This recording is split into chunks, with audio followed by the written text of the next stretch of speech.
In a bold and decisive move, the Indian Air Force struck the Malir Cantonment near Karachi during its 100-hour-long military operation, codenamed Operation Sindoor. Located just 35 kilometers away from the port city, the cantonment became a key target as India responded to Pakistani drone and missile attacks with what officials described as a measured and calibrated retaliation.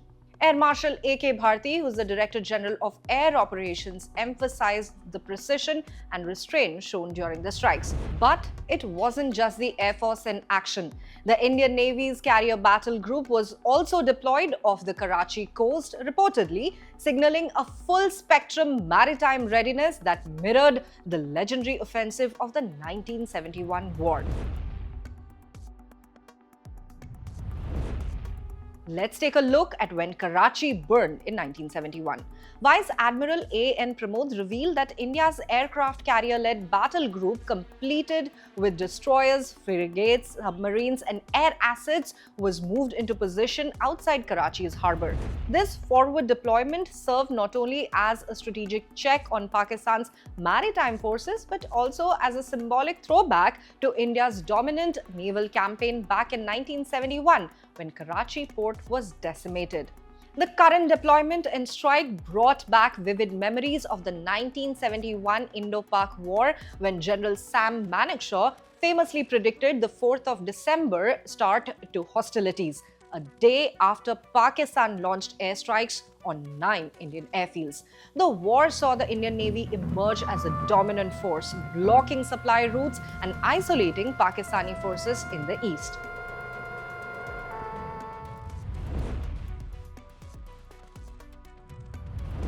Pakistan launched a full-scale war against us.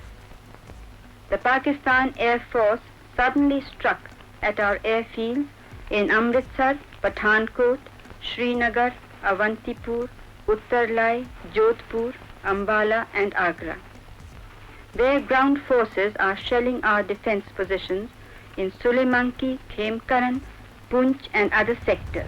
Way back in 1971, after Pakistan's air raids, India launched Operation Trident under the command of Vice Admiral S.N. Kohli. The Western Naval Command dispatched its now legendary Killer Squadron, which was part of the 25th Missile Boat Squadron, consisting of Petya-class ships and missile boats like INS Nirghat, Nipat and Veer.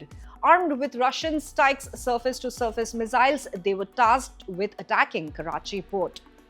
On the 4th of December in 1971, INS Nirghat sank PNS Caliber, INS Nipat destroyed MV Venus Challenger, and INS Veer eliminated PNS Muhafiz. Later, Nipat fired on the Kemari oil refinery, setting it ablaze. This success was followed by Operation Python 4 days later, which crippled Karachi's maritime infrastructure even further.